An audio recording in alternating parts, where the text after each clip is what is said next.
मचिन्त्य शक्तिं विश्वेश्वरं विदित विश्वमनन्तमूर्तिं निर्मुक्तबन्धनमपार सुखाम्बुरासिं श्रीवल्लभं विमलबोधघनं नमामि। सृष्टिस्य प्रसादादहमेव विष्णुर्मय्येव सर्वं परिकल्पितं च इत्थं विजानामि सदात्मरूपम् तस्याङ्घ्रिपद्मं प्रणतोऽस्मि नित्यम्। आपत्रयार्कसन्तप्त कश्चिदुद्विग्नमानसः शमादिसाधनैर्युक्तः सद्गुरुपरिपृच्छति अनायासेन येनास्मान् मुच्येयं भवबन्धनात् तन्मे संक्षिप्य भगवन् केवलं कृपया वद।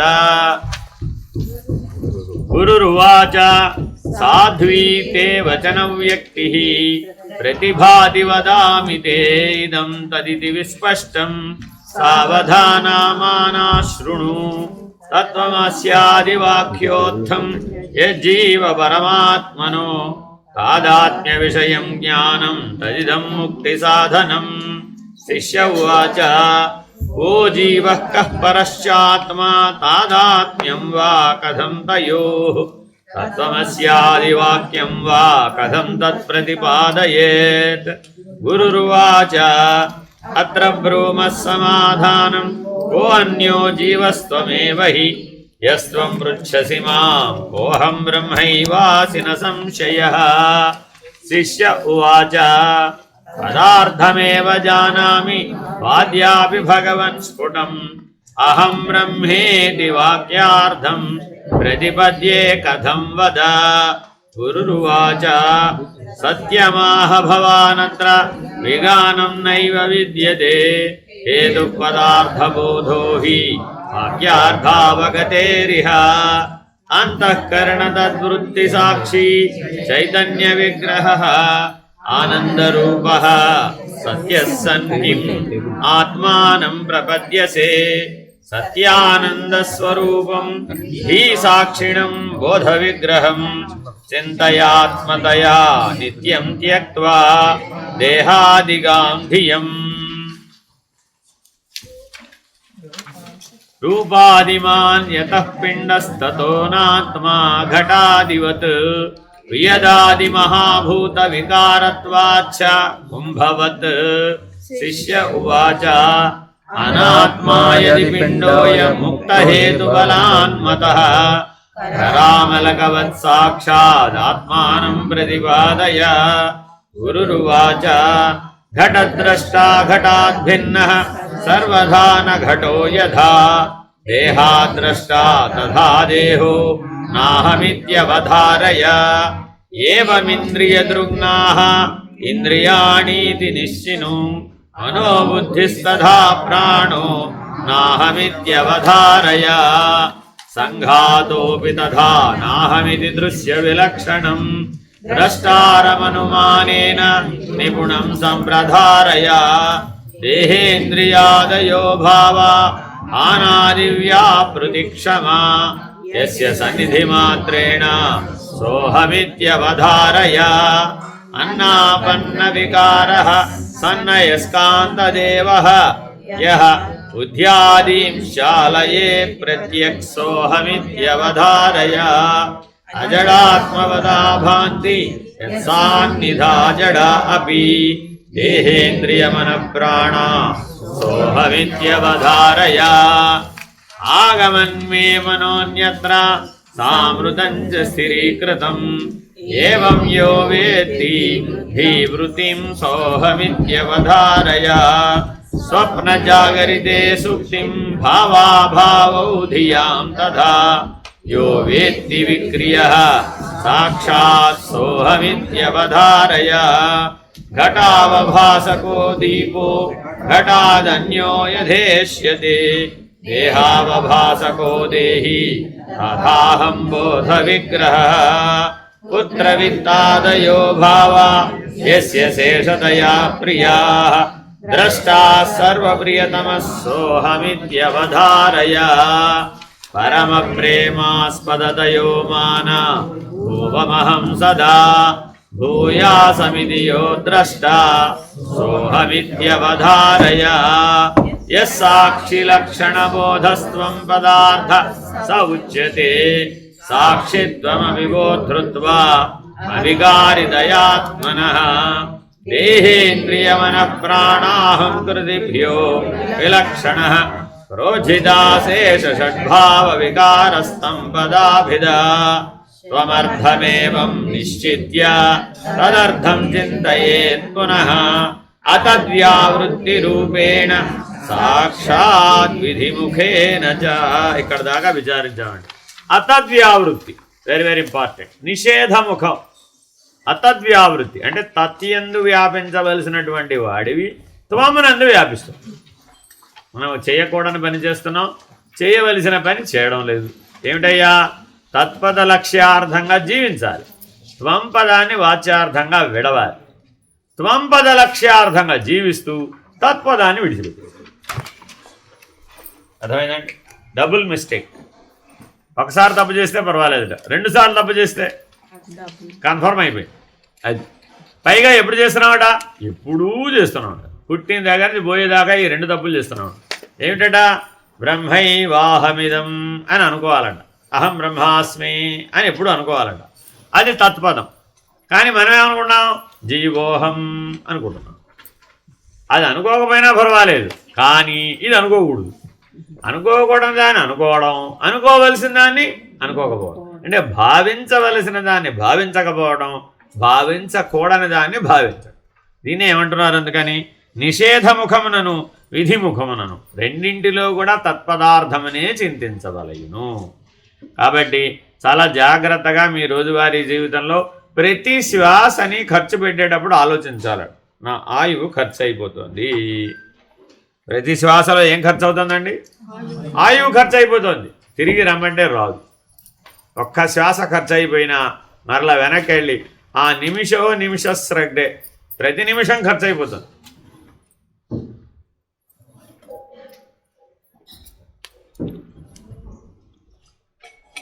ఒక్క నిమిషాన్నైనా వెనక్కి తేగలుగుతామా? తేలేం కదా. కానీ ఏ నిమిషమైనా మనం అసలు జాగ్రత్తగా ఉంటున్నామా? ఉండడం లేదు కదా. ఏం చేస్తున్నామట? ఏది చేయకూడదో అది చేస్తున్నాం, ఏది చెయ్యాలో అది చేయడం లేదు. కాబట్టి ఎప్పటికైనా మేల్కొనాలి. బ్రహ్మాకార వృత్తితోనే గడపాలి. ప్రతి నిమిషము బ్రహ్మాకార వృత్తితోనే గడపాలి. ప్రతి నిమిషము బ్రహ్మాను చింతనంతోనే జీవితాన్ని గడపాలి. ఇది మనం ఉదయం నుంచి విచారిస్తూనే ఉన్నాం. నిరస్తాశేష సంసార దోషో స్థూలాదిలక్షణ అదృశ్యత్వాది గుణక పరాకృతతమో మల నిరస్తాతిశయానంద సత్య ప్రజ్ఞాన విగ్రహ సత్తా స్వలక్షణ పూర్ణ పరమాత్మేతి గీయతే. తాత్పర్యం: సంసార దోషరహితము, అస్థూలాది లక్షణము, అదృశ్యత్వాది గుణకము, అజ్ఞానమాలిన్య రహితము, ఆనంద పరమావధియును, సత్వస్వరూపమును, ప్రజ్ఞానమూర్తియును, సల్లక్షణమును, పూర్ణమును అగు అదియే తత్పదార్థము పరమాత్మ అని ఉపనిషత్తులు ఘోషించుతున్నవి. ఏమండి తత్తు తత్తు తత్తు అని మన 4 రోజుల నుంచి మన ఫుట్బాల్ ఆడేస్తున్నాయి. ఏమిటండి ఈ తత్తు? తత్ అంటే పరమాత్మ, త్వం అంటే జీవాత్మ, అంటే దేహాత్మ బుద్ధి. ఏమిటండి అది? త్వం పదం. అర్థమైందండి? ఈ దేహాత్మ బుద్ధిని మనం ప్రయత్నపూర్వకంగా విడిపించుకోవాలి. విడిపించుకోవాలంటే తద్వ్యతిరేక లక్షణాలు ఉన్నటువంటి పరమాత్మను మనం ఆశ్రయించాలి. జాగ్రత్తగా గమనిస్తే ఏమిటా వ్యతిరేక లక్షణములు? మా జీవాత్మకి ఏముంది? సంసార దోషం ఉంది. జీవాత్మకి ఏముందండి సమస్య? ఆయన ఆలోచనల్లో సింహభాగం అంటే 99.9% ఎవరి గురించి ఆలోచిస్తాడు? జీవుడు జగత్తు, జీవుడు జగత్తు, జీవుడు జగత్. సంసారం అంటే ఏమిటి? జీవ జగత్ సంబంధాన్ని సంసారం అంటారు. నీవి జగత్తుతో ఏ రకంగా సంబంధపడి ఉన్నావనే దాని గురించే ఆలోచిస్తూ ఉంటాడు. అంతే. పుట్టిన దగ్గర నుంచి పోయేదాకా వీడి గొడవ ఎప్పుడు ఒకటే. ఏమిటది? జీవ జగత్ సంబంధంలోనే జీవితం అయిపోతుంది. దాన్ని ఏమన్నారు? సంసార దోషం, కలికల్మషం అంటారు దాన్ని. సరే, పరమాత్మ ఎందు మరి ఉందా? ఆయనకి ఏ సంసారం లేదు. పరమాత్మకి ఈ సంసార దోషం లేదండి. జీవ జగత్ సంబంధం ఆయనకి లేనే లేదు. ఎందుకని? ఆయన బ్రహ్మాండానికి సాక్షి. ఈ బ్రహ్మాండం నాదే అని ఆయన ఎప్పుడు అనుకోడట. పరమాత్మ ఎప్పుడు కూడా ఈ బ్రహ్మాండం నాదే అని అనుకోడట. ఎలా ఉంటాడట? సర్వవ్యాపకుడుగా ఉంటాడు, సర్వసాక్షిగా ఉంటాడు. సూర్యుడు ఎలాగైతే, ఇప్పుడు మీలో సూర్యుడు ఎవరికైనా బంధువేనండి అని అడిగితే ఏం చెప్తారు? నాకు సూర్యుడికి ఏం సంబంధం ఉందండి, ఆయనకి నాకేం సంబంధం లేదు, ఆయనే నేను నేనే అంటామా లేదా? ఏమండి బాబాగారు మీకు ఏమవుతారు అని అడిగామనుకోండి, ఏం చెప్తారు? ఎవరో పుట్టభర్తలు వెళ్ళి అడిగారు అనుకోండి, బాబాగారు బంధువులు ఉంటారు అక్కడ, మా బాబాయ్ అవుతారండి, మా పెదనాన్న అవుతారండి, మా తాతగారు అవుతారండి, ఇలా చెప్పి వాళ్ళు ఉంటారు. కానీ ఇప్పుడు వాళ్ళు ఏ సంబంధంతో చెప్తున్నారు? జీవ జగత్ సంబంధంతో చెప్తున్నారు. కాబట్టి మన ఆలోచనలన్నీ, మనసు బుద్ధి అంతా దేంతో నిండిపోయిందట? జీవ జగత్ సంబంధం అనే సంసార దోషంతో నిండిపోయింది. అందులో పరమాత్మకి స్థానమే లేదు. కాబట్టి ఆ దోషాన్నంతా వదిలేయవలసిందే. జీవ జగత్ సంబంధాన్ని విడిచి పరమాత్మతో సంబంధాన్ని ఏర్పరచుకోవాలి. ఆయనకి రెండవ లక్షణం ఏంటట? స్థూల శరీరం లేదు. అసలు స్థూల ద్రవ్యం కానీ స్థూల పదార్థంతో కానీ ఆయనకు పనే లేదు. సూర్యుడికి ఈ భూమి మీద ఉన్న బంగారంతో సంబంధం ఉందంటారా లేదంటారా? ఏమండి, భూమి మీద 1,000,000 టన్నుల బంగారం ఉందనుకుందాం కాసేపు పోని ఉదాహరణకి. సూర్యుడికి ఈ బంగారం కావాలి అని ఎప్పుడన్నా అనిపించిందే? అదేమిటి? ఆయనే కదా సృష్టికారకుడు. ఆ సూర్యుడిలోంచే కదా ఈ భూమి వచ్చింది. ఆ బంగారం అంతా నాదేనా ఆయన అనుకోవాలి కదా. మరి మనమేమనుకుంటున్నాం? నానా కష్టాలు పడి ఎంతండి, ఓ 30 లక్షలు 50 లక్షలు పెట్టో లాకర్ నింపేసామనుకోండి. ఏమమ్మా ఏమిటి నీ సంగతి అని అడిగామనుకోండి, లాకర్లో చూసుకోవాలి నా సంగతి అంతా. లాకర్లో చూసుకోవాలంటే అర్థం ఏమిటి? నాది, అంతేనా కాదా? భూమి మీద ఎంత బంగారం ఉంది? 1,000,000 టన్నుల బంగారం ఉంది. అందులో మన లాకర్లో ఎంత ఉంది? 50 గ్రాములు ఉందో లేదో తెలియదు మనకి. ఈ 50 గ్రాములు మన మనసులో ఎంత ఆక్యుపై చేసేసింది? 50% ఆక్యుపై చేసేసింది. ఎంత ప్రమాదం చూడండి. ఈ నాది అన్నదే 50% ఆక్యుపై చేసింది. బంగారం అంటే బంగారం అని కాదు, లాకర్ అంటే లాకర్ అని కాదు. మీరేది పెట్టుకుంటే అది ఎక్స్. ఆల్జిబ్రాలో ఏమంటాం? అందుకని ఎక్స్ అనుకో అంటాం, అంతేనా కాదా? ఈ ఏదేమి నాదే అది ఎక్స్ అయ్యా బాబు. అది దాంట్లో ఏదైనా వేయవచ్చు, 0 నుంచి అనంతం దాకా వేయవచ్చు. అర్థమైందండి?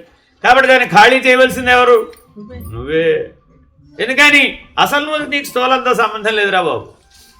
నీ కొండతోనే నీకు సంబంధం లేదు. పొద్దునే నిరూపించాం. ఈ శివమనే దీపం ఈ కొండలో వెలుగుతోందండి. ఆ శివమనే దీపానికి ఈ కొండకి ఏమిటి సంబంధం? ఏ సంబంధం లేదని మృత్యువు నిరూపిస్తుందండి.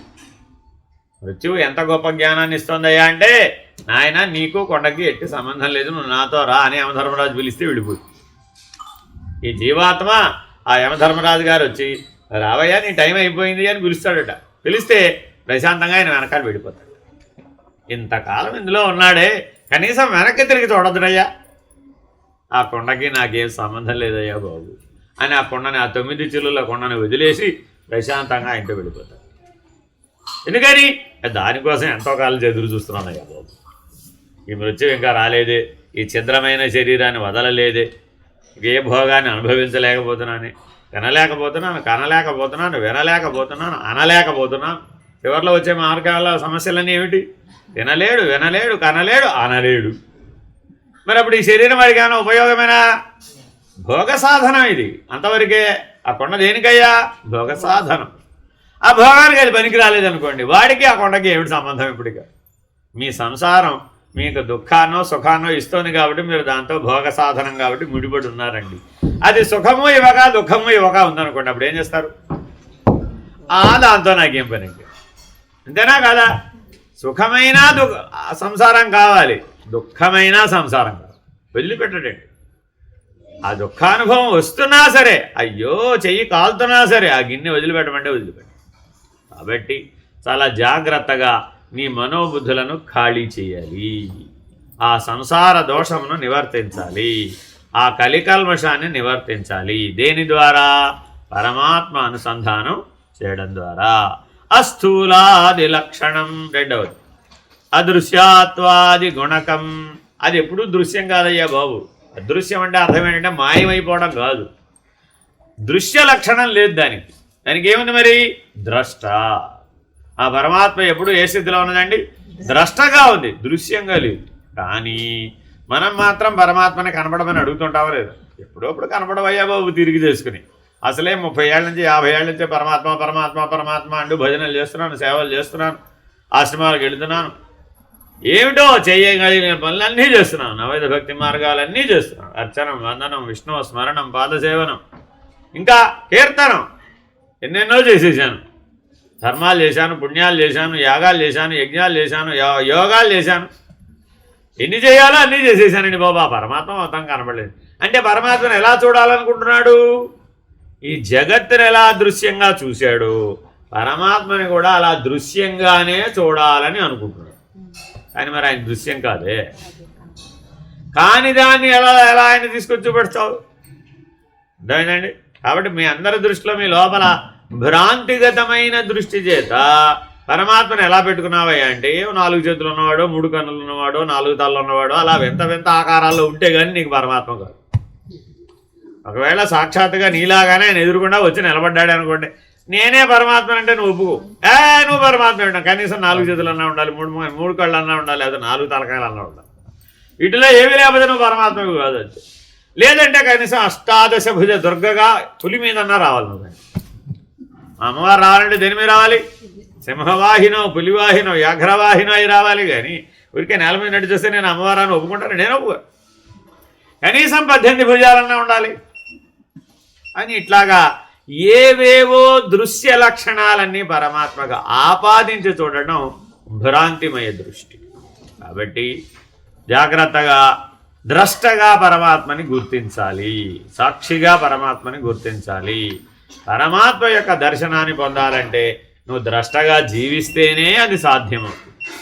దృశ్య పరిధిలో నువ్వు ఉన్నంతకాలం నువ్వు ఎప్పటికీ పరమాత్మని దర్శించలేవు. అజ్ఞానమాలిన్యరహితం. ఆయనకి ఏ అజ్ఞానం లేదు. ఆయన జ్ఞానస్వరూపుడు. ఆయన ఎవరండి? జ్ఞానస్వరూపుడు. ఆయన స్వరూపమే జ్ఞానం.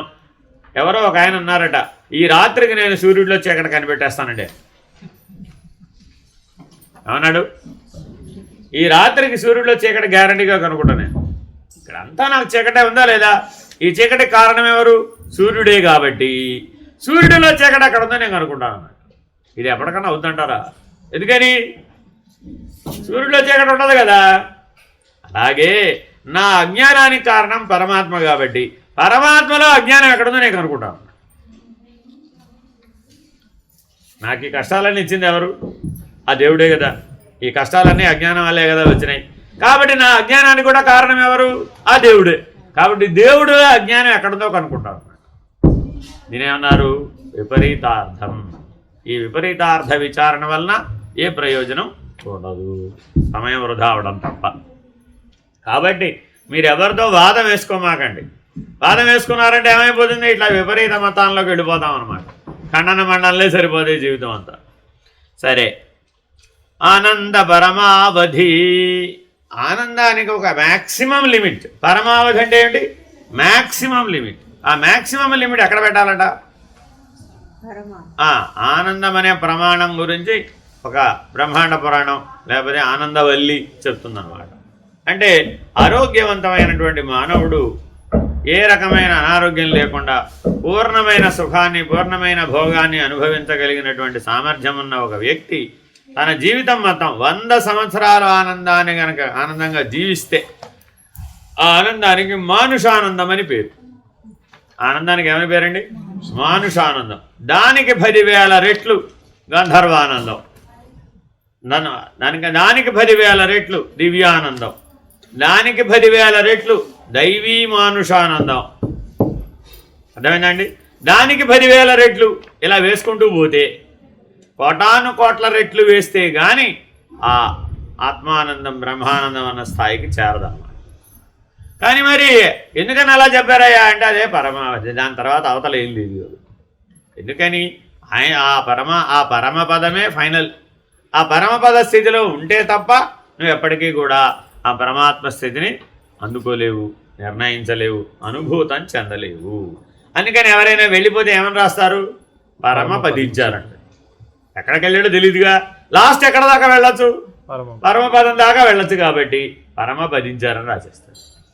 అర్థమైందండి. కానీ నిజంగా అక్కడ దాకా వెళ్ళాడట ఎప్పుడు తెలుస్తుంది? బ్రతికున్నప్పుడు తెలుస్తుంటావా, పోయిన తర్వాత తెలుస్తుంటావా?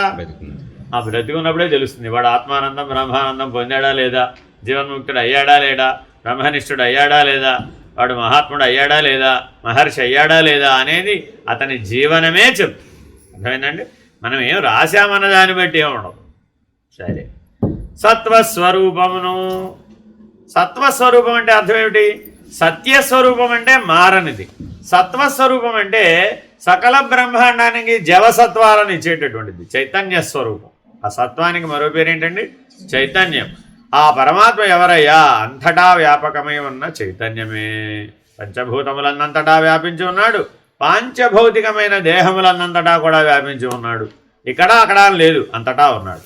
ఇందుగలడందు లేడని సందేహము వలదు, ఎందెందు వెదకి చూచినా అందందే గలడు. ఎవరు?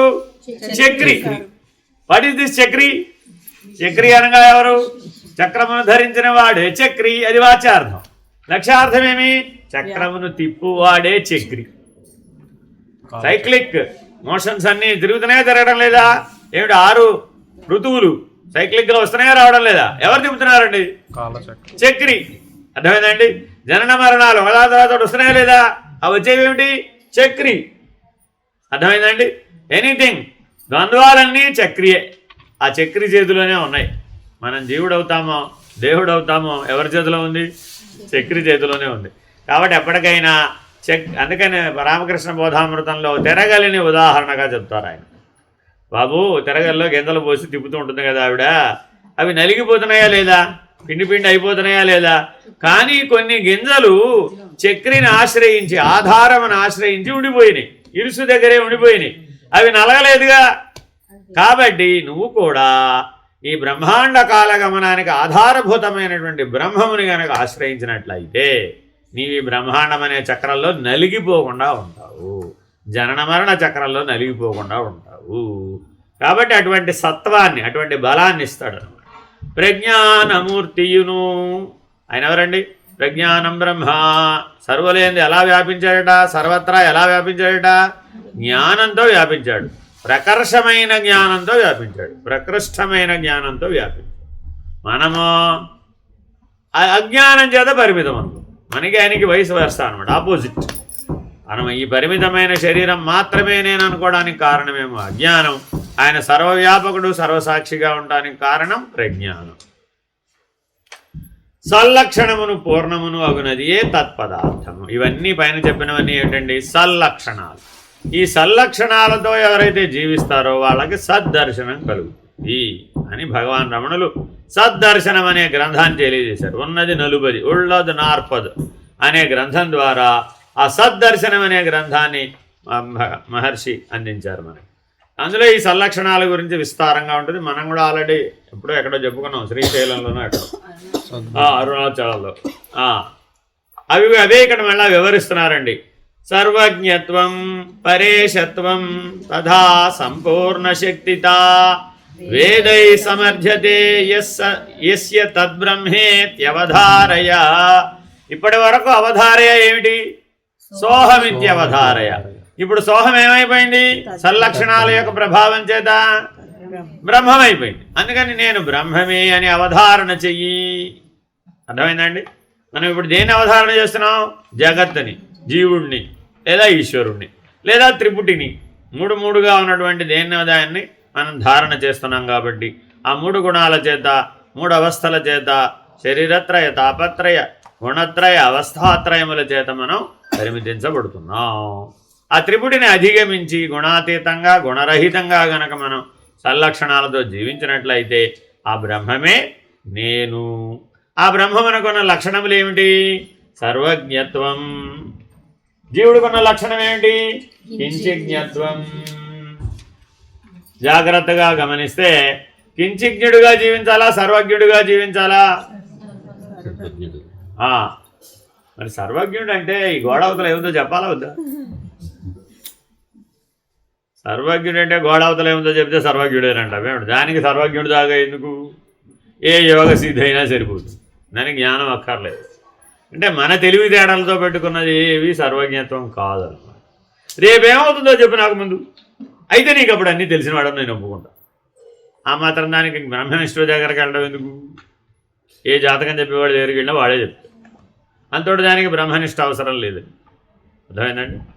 రేపు నేను ఉంటానా పోతానా చెప్పు, ఎవరిని అడగాలి? జాతకం చదివేది రేపటి సంగతి చెప్పేస్తా. ఏదో గ్రహాలు యోగాలు వ్యవహారాలు ఏదో ఉంటుంది, దాన్ని బట్టి చూసి చెప్పేస్తాం. లేదా ప్రశ్న చెప్పేవాడి దగ్గరికి వెళ్ళి అడిగితే ప్రశ్న చెప్పేవాళ్ళు ఉంటారు. అదో శాస్త్రం, ప్రశ్న శాస్త్రం అని ఒక శాస్త్రం.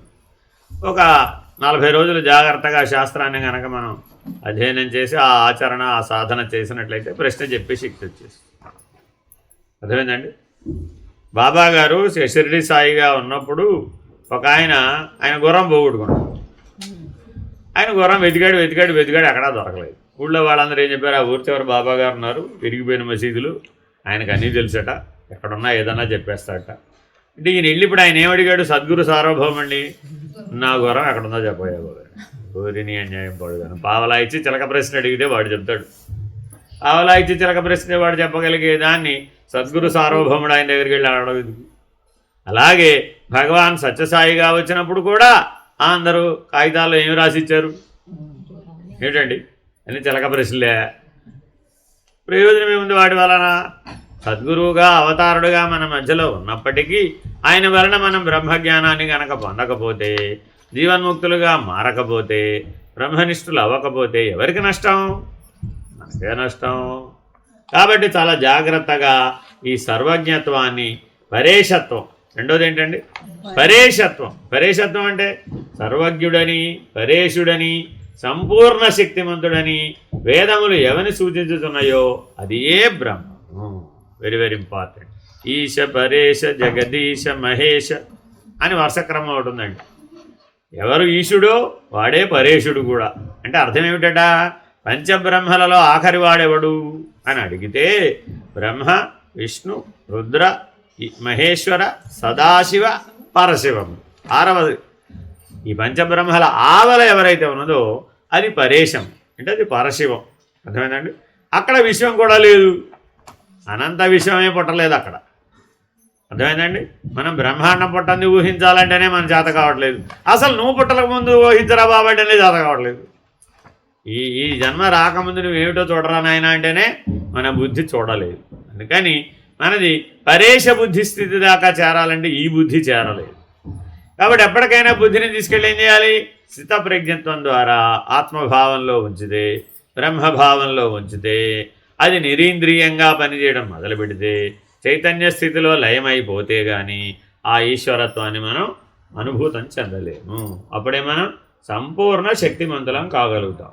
యజ్ఞానాత్ సర్వ విజ్ఞానం శృతిషు ప్రతిపాదితం మృదాద్యనేక దృష్టాంతైస్తద్ బ్రహ్మేత్యవధారయ. ఉపనిషత్తులలో మృత్తికా మొదలైన ఉదాహరణలతో దేనిని తెలుసుకున్న సర్వము తెలియనో అది ఏ బ్రహ్మము అని నిర్వచించారు. అంటే అర్థం ఏమిటట? ఒక కొండ నిండా ఏముంది అని అడిగాం. ఒక కొండ నిండా ఏముందండి? మట్టి. మట్టి కొండని తెలుసుకోవాలంటే ఎంత టైం పడుతుంది? మట్టి కొండని తెలుసుకోవడానికి ఎంత టైం పడుతుంది? అదే కదా, కొండగా ఉన్న మట్టి మట్టే కదా, మట్టికేం రూపాంతరం జరగలేదు, అంతేనా కదా? పోనీ బాణ, కొండ కాకపోతే బానండి, బాణ అయినా మట్టికేం తేడా వచ్చింది? కొండ బాణ తేడా రాలేదా?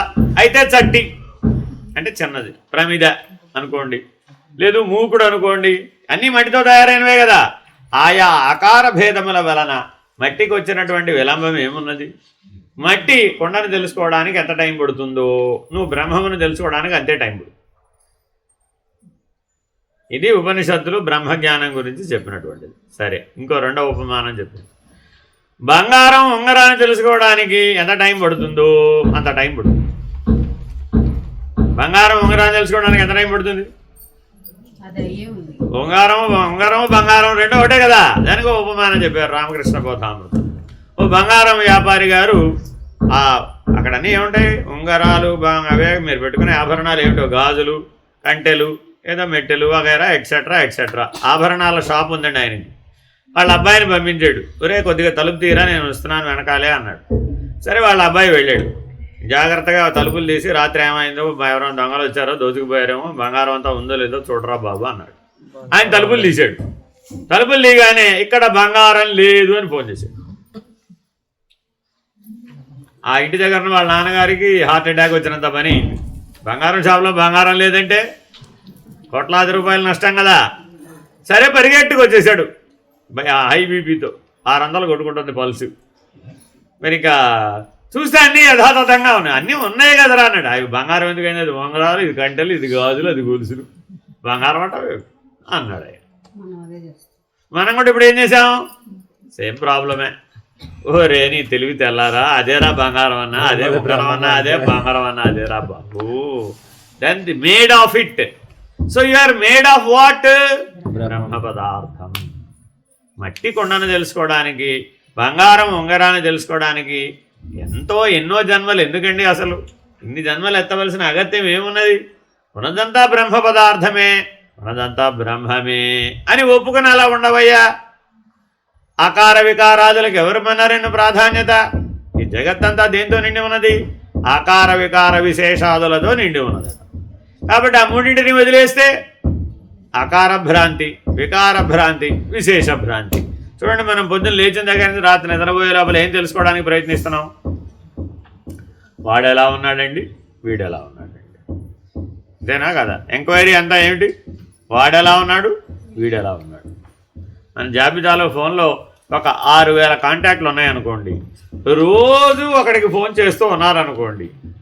ఏమిటి మీరు మొదట అడిగేది? ఎవరికైనా ఫోన్ చేసి ఎలా ఉన్నారండి, వాడు ఏదో కథ చెప్తాడు, అంతేనా కదా? మళ్ళీ ఆ కథ రెండో వాడికి ఫోన్ చేయి, ఫలానా వాడు అలా ఉన్నాడని ఇప్పుడే చెప్పాడు నాకని వాడికి చెప్పు. అర్థమైందండి? మళ్ళీ వీడేం చేస్తాడు? వాడు ఎలా ఉన్నాడు కానీ నేను ఇలా ఉన్నాను వాడు ఒక కథ చెప్తాడు, అంతేనా కదా? ప్రత్యుత్తరంగా నిన్ను అడుగుతారా లేదా? వాళ్ళు ఏమడుగుతారు? నువ్వు ఎలా ఉన్నారని అడిగితే మీరు ఎలా ఉన్నారండి అంటే ఈయన ఒక కథ చెప్పాడు. ఇలా కథ మీద కథ, కథ మీద కథ 6000 మందికి ఫోన్ చేస్తే అప్పుడు ఏమైనట్టు? 6000 కథలు వచ్చాయి. ఏమో 6000 వస్తాయో 60,000 వస్తాయో, ప్రోగ్రెసివ్ కదా అది. కథ మీద కథ, కథ మీద కథ జాయిన్ అయిపోతూ ఉంటుంది. మరి అప్పుడు దీని ద్వారా ఏం తెలుసుకున్నాం? ఆకార వికార విశేషం. ఇంతకుమించి ఏమీ లేదట. పుట్టింది మొదలు పోయేదాకా మన తెలివి దేనికి ముడిపడిపోయిందయ్యా? ఆకార వికార విశేషాదులతో నిండిపోయిందట మన తెలివి అంతా కూడా. కాబట్టి పరిమితమైనటువంటి దాన్ని అది తెలుసుకోగలుగుతుంది కానీ వ్యాపకమైన దాన్ని తెలుసుకోలేకపోతుంది. ఇది రెండవ ఉదాహరణ. సరే, ఇక మూడో ఉదాహరణ ఉపనిషత్తులు చెప్పింది. ఏమిటయ్యా? రజ్జు సర్ప భ్రాంతి. అక్కడ ఒక తాడు ఉన్నాడండి. ఆ తాడు ఇలా క్రీనీడలో, ఇప్పుడు కరెంట్ లేదు కదా, సంధ్య చీకటిలో చూశాడట. కానీ మనసులో ఏముంది? మెలికలు మెలికలుగా ఉండేది పాము. లోపల ఏ నిర్వచనం పెట్టుకున్నాడండి? పాము అంటే అదొకటే పట్టుకున్నాడు. పాము అంటే ఇంకా చాలా ఉన్నాయి.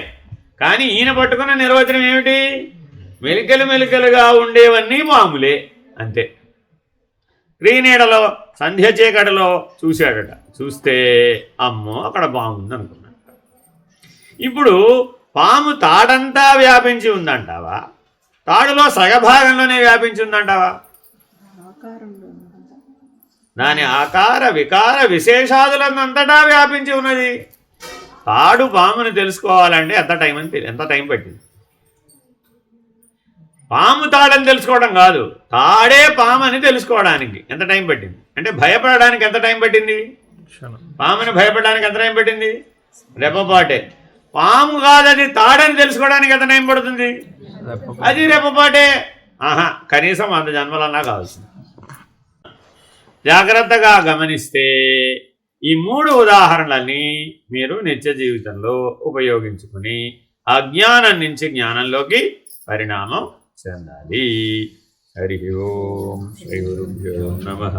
హరి ఓం. పూర్ణమద పూర్ణమిదం పూర్ణాత్ పూర్ణముదచ్యతే పూర్ణస్య పూర్ణమాదాయ పూర్ణమేవావశిష్యతే. ఓం తత్సత్. ఓం శాంతి శాంతి శాంతి.